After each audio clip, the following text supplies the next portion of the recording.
नमस्कार, आप देख रहे हैं एशिया न्यूज़ इंडिया। मैं हूं कीर्ति सिंह और इस वक्त मैं मौजूद हूं रांची के हरमू नदी में। वो नदी जो कि अब नाले में तब्दील हो चुका है। आप ठीक मेरे पीछे देखेंगे कि ये जो नदी है, ये नदी बह रही है जिसे जो एक नाले का रूप ले चुकी है। ये नाला मैं इसलिए कह रही हूँ कि नदी के नाम से ही आप जानते हैं कि नदी मतलब स्वच्छ जल, लेकिन दूर दूर तक इस नदी में आपको स्वच्छ जल कहीं भी नज़र नहीं आएगा। यहाँ नज़र आएगा तो केवल कूड़ा और कचरा, और कूड़े कचरे के अलावा यहाँ पर कुछ मवेशी भी आपको नज़र आ जाएंगे, सूअर जैसे जानवर, या फिर कोई गाय भैंस को भी यहाँ पर ये लोग रखते हैं, क्योंकि अब इसकी तस्वीर ही बदल चुकी है। एक समय था जब ये हरमू नदी जो है नदी के नाम से जाना जाता था, क्योंकि यहाँ पानी स्वच्छ बहती थी। इसके पानी से लोग खेती करते थे, झारखंड वासी आसपास में खेती करते थे, और उसके साथ ही इस जल को लोग स्वच्छ रखते थे। ये लोगों की जिम्मेदारी थी, लेकिन अब शायद झारखंड वासी ये भूल गए हैं कि हमारी जिम्मेदारी बनती है कि इस नदी को स्वच्छ रखा जाए। यहाँ पर आप देख सकते हैं कि रांची के आसपास जैसे रातू रोड, हरमू जैसे स्थान की जितने भी गंदे पानी हैं, मलमूत्र के पानी हो या फिर गंदे पानी, नालियों के पानी, वो सभी अब इसी में बदलते हैं। हालांकि सरकार के द्वारा हर साल इसके सौंदर्यीकरण पर काम चलता आता है, और सौंदर्यीकरण के नाम पर आप देख सकते हैं कि इस नदी के चारों तरफ बस कुछ मुंडेर बांध दी गई है, जो कि अब टूट चुकी है। यहाँ नाले के पानी साफ आपको दिखाई देगा कि हर जगह से नाला का पानी आ रहा है, और यही इसकी सौंदर्यीकरण की गई है।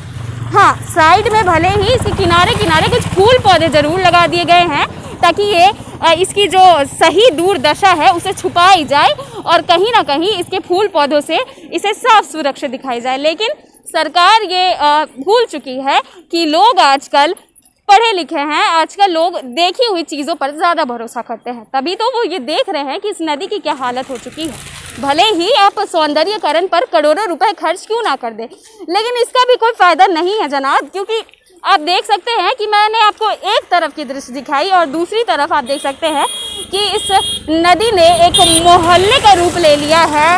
ये जो आप देख सकते हैं कि किस तरह से पूरे रातू रोड और हरमू के जो नाले के पानी है वो साफ साफ सीधे यहाँ पर बहते हैं। आप देख सकते हैं कि ये कितनी दूषित जल हो चुकी है, क्योंकि ये कितनी दूषित जल हो चुकी है, पॉज करो, ये कितनी ही दूषित जल हो चुकी है कि यहाँ पे फैक्ट्री के पानी, बगल में फैक्ट्री है, लोग यहाँ पर घर बनाकर रह रहे हैं, यहाँ पर एक मोहल्ला बस चुका है, और ये नदी नाला बन चुका है। हालांकि सरकार इस पर क्या काम कर रही है ये आप देख रहे हैं। सरकार कहती है कि सौंदर्यीकरण के लिए लाखों करोड़ों रुपए हर वर्ष खर्च करती है, पर पता नहीं वो पैसे जाते कहाँ हैं। शायद वो पैसे जो नदी में लगाए जाते हैं वो पैसे अब नाले में डूबने लगे हैं। अब मैंने आपको एक तरफ दिखाया कि इधर सड़क के पानी आती है, और इस तरफ आपने देखा कि मोहल्ला बस चुका है। मवेशी किस तरह से मवेशियों ने इसे अपना घर बना लिया है, क्योंकि अब वो भी क्या करें, उन्हें तो अपनी भी पेट पूजा करनी है, तो उन्हें खाने के लिए सामान मिल जाता है। अब मैं आपको इसके दूसरी तरफ की तस्वीर दिखाती हूँ, जहाँ बगल में आप देख सकते हैं कि मुक्ति धाम है, मोक्ष धाम है, जहाँ पर लाश जलाए जाते हैं। हिंदू धर्म की मान्यता है कि मोक्ष धाम में आकर लाश जलाए, और बगल में ही नदी होनी चाहिए, तो इनके लिए ये नदी तो ये नाला नदी बन चुका है। और आप सामने देख सकते हैं कि ये मोक्ष धाम है, मुक्ति धाम है, जहाँ पर लोगों की लाशें जलाई जाती है। अब ये लाश तो जलती है, लेकिन उस लाश की जो बचे कुचे शेष पदार्थ होते हैं वो कहाँ जाए, क्योंकि हिंदू धर्म की तो मान्यता है कि जले हुए के शेष पदार्थों को पानी में बहाया जाता है। तो पानी में इस तरह से बहाया जाता है, जो यहाँ पर लोगों को जलाया जाता है, उसी के शेष पदार्थ के बगल के नदी में डाले जाते हैं। आप सोच सकते हैं कि इन सब चीज़ों से कितना ज़्यादा लोगों पर इसका असर पड़ता होगा, और इससे कितनी तरह की बीमारियाँ होती होंगी। इतना ही नहीं, अभी कोरोना काल है, कोरोना का समय चल रहा है। ऐसे में आपको पता होगा कि कोरोना संक्रमण से जो व्यक्ति संक्रमित होकर जिनकी जान जा रही है, उन्हें भी यहाँ बगल में जलाया जा रहा है। हालांकि यहाँ पे मशीन से जलाया जाता है, जो कि अब खराब हो चुका है, तो यहीं पर कोरोना संक्रमितों को भी जलाया जाता है, और उनसे जो धुआं उठते हैं वो आसपास के क्षेत्र में प्रदूषण फैला रहे हैं, और उसकी वजह से भी कई तरह की बीमारियाँ हो रही है।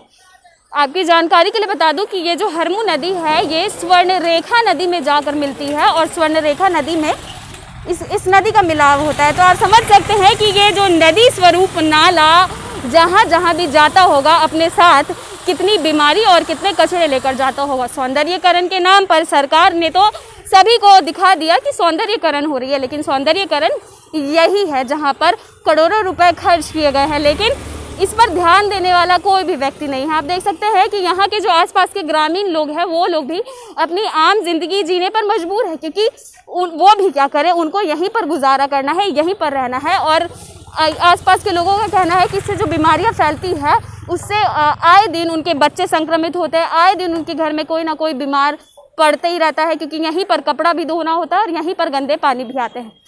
तो चलिए देखते हैं यहाँ मौजूद यहाँ के ग्रामीण लोगों से जानते हैं कि आखिर उनका क्या कहना है इस विषय पर। यहाँ मौजूद है यहाँ के कुछ ग्रामीण लोग जो यहाँ पर बरसों से रहते हुए आ रहे हैं।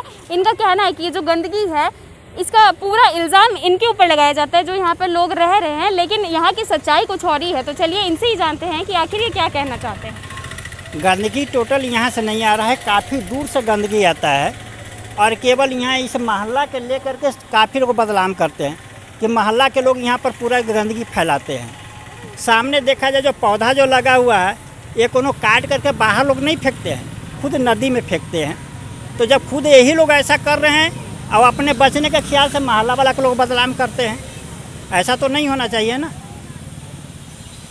और अभी देखा जा रहा है कि अतिक्रमण के लिए यहाँ के आसपास के घर को तोड़ने की बात हो रही है, आए दिन नापी हो रही है। अभी भी मेयर के पास इसकी बात रखी गई थी। तो जब अगर यहाँ अतिक्रमण होती है तो आपके घरों को भी तोड़ा जाएगा, तो आप फिर क्या करेंगे? देखिए सामने कहाँ तक जो है, एक बार तो एक नदी जो था छोटा था, हम लोग का जो बढ़ाया गया था, हम लोग खुद एक जगह छोड़ करके बनाए हैं जगह।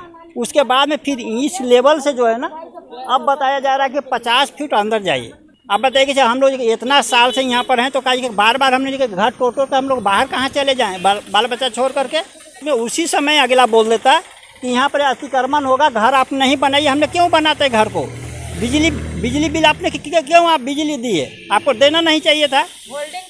होल्डिंग टैक्स क्यों आप काट रहे हैं? राशन कार्ड क्यों बना? राशन कार्ड भी नहीं बनना चाहिए। सारा चीज़ आप सारा चीज़ दे करके उसके बाद में बार बार कह रहे कि घर तोड़िए, तो ये कीजिए वो कीजिए। जो ये ज़मीन है यहाँ के आपके पास पूरे दस्तावेज है होंगे ही, आप यहाँ रह रहे तो दस्तावेज होने चाहिए आपके पास। नहीं वो चीज़ तो खरीद नहीं है। हाँ हमने देखिए अति से खरीदे थे, खरीदने के बाद में जैसे कि वही हम लोग का कागज पत्र है। तो वही दस्तावेज आपके होंगे इस ज़मीन के नाम पर, आपके नाम पर ये ज़मीन होगी, ऐसे कुछ दस्तावेज तो आपके पास होंगे ही। नहीं वैसा तो खाली एग्रीमेंट पेपर है हम लोग के पास। तो फिर अगर सरकार ऐसे में आपसे ये सवाल कर देती है कि क्या सबूत है कि आपका ज़मीन है, आपके नाम पर दस्तावेज है या नहीं, तब आप क्या कहेंगे? ऐसे तो पूरे रांची में देखा जाए तो किन के पास वैसा है। अभी लोग बोलते हैं कि सर नक्शा दो नक्शा दो। पूरे झारखंड में बताइए कि कितना आदमी के पास नक्शा है। आगे जो अतिक्रमण होगा, सवाल ये उठता है कि आगे अतिक्रमण होगा, घर टूटेगा, लेकिन सरकार ने ऐसा कुछ आश्वासन दिया है कि आपको घर रहने के लिए घर की सुविधा दी जाएगी या नहीं? नहीं अभी कोई आश्वासन नहीं दिया गया है। हम लोग खरीद के बनाए हैं। मानते हम लोग 1 कट्ठा जमीन खरीदे हैं और उसमें 2 गुना 4 रूम बनाया है। सरकार हमको घर बना के देता है तो मात्र 2 ही रूम देता है, 2 room, 1 kitchen, 1 bathroom, 1 latrine, 1 balcony, इससे ज़्यादा तो और नहीं देता है। तो हम लोग का परिवार लंबा है तो कैसे 2 घर में हम लोग गुजारा कर सकते हैं? हम लोग का सरकार से यही कहना है कि मेरा अगर तोड़ेंगे तो मेरा जितना ज़मीन है, जितना घर बना हुआ है, ज़मीन दे करके और घर बना करके सरकार पहले दे दे फिर तोड़े। तोड़ने की बात कही है तो तोड़ने के बाद तो रुकेगी नहीं, अतिक्रमण तो रुकेगा नहीं, क्योंकि धुरवा जैसे, नामकुम जैसे बड़े बड़े स्थानों पर भी अतिक्रमण हुआ है, घर तोड़ दिया गया है। हालांकि सरकार कहती है कि वो घर देगी, तो आपको भी घर देगी, तो मजबूरी में तो आपको उस घर में रहना ही होगा। छोटा ही सा रूम में रहना पड़ेगा। सरकार तो हमको छोटा ही सा ना रूम बना के देंगे, हमको वही समय तो जिसका लंबा परिवार है, बाकी परिवार कहाँ जाएगा? ये सवाल आपको एक मिनट के लिए अगर मैं बोलूं तो आपको भी ये सोचना चाहिए था कि जब आप नदी के पास में घर बना रहे हैं तो कल को सरकार आपसे सवाल कर सकती है कि आपके पास दस्तावेज है या नहीं, आप यहाँ पर ज़बरदस्ती रह रहे हैं, तब आपने छोटा सोच के बनाना चाहिए था।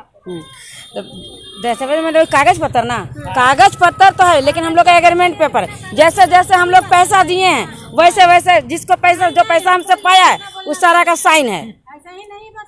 तो अब अगर आती है सरकार आपके घरों को तोड़ने के लिए तो क्या आप तोड़ने देंगे? नहीं, काहे तोड़ने देंगे? तो किस तरह से आप सरकार को रोको? हमको मार दो, घर तोड़ दो।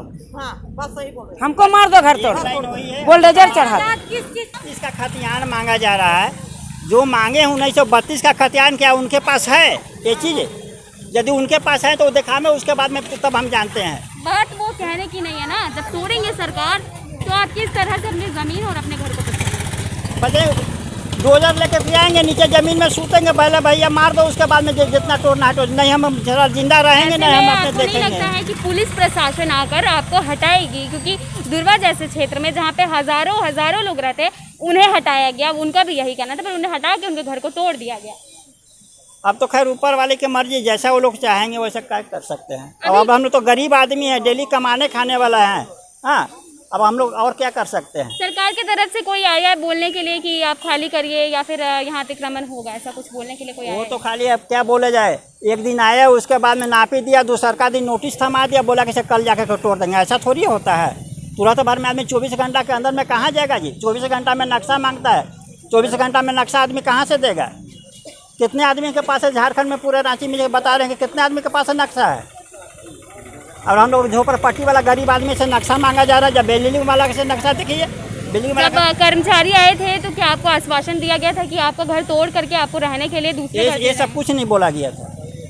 ये सब बात कुछ नहीं बोला गया था। देख सकते हैं आप कि ये यहाँ के लोग हैं जो सालों से यहाँ पर रह रहे हैं, यहाँ के ग्रामीण लोग हैं, सालों से इन्होंने अपने घर बनाकर रखा है, किसी तरह से रोजी रोटी इनकी चल रही है, रोजगार सही तरीके से नहीं है, पर इन्होंने मेहनत करके घर बनाया है। और अब सरकार के द्वारा इतने सालों के बाद झारखंड सरकार की ये आंख खुली है कि अब हरमू नदी की चौड़ीकरण की जाए और यहाँ पर जो सैकड़ों की संख्या में लोग जो यहाँ पर अपने अपने घर बनाकर रह रहे हैं, अब वो सरकार की तरफ से एक सरकारी कर्मचारी आते हैं और इनके हाथ में एक नोटिस थमा कर जाते हैं कि ये रखो नोटिस, और अगले दिन यहाँ आकर अतिक्रमण किया जाएगा, आपके घर को तोड़ दिया जाएगा।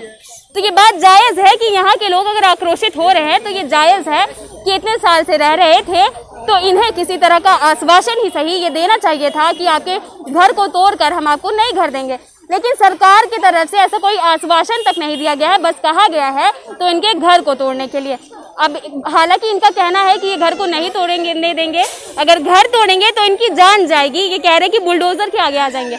अब देखना होगा कि सरकार इस पर कोई नई पहल निकालती है या नहीं, या फिर इनके घरों को तोड़ दिया जाता है। तब तक के लिए जुड़े रहे एशियन न्यूज़ इंडिया के साथ। मैं कीर्ति सिंह, कैमरा पर्सन निशा राय के साथ, रांची।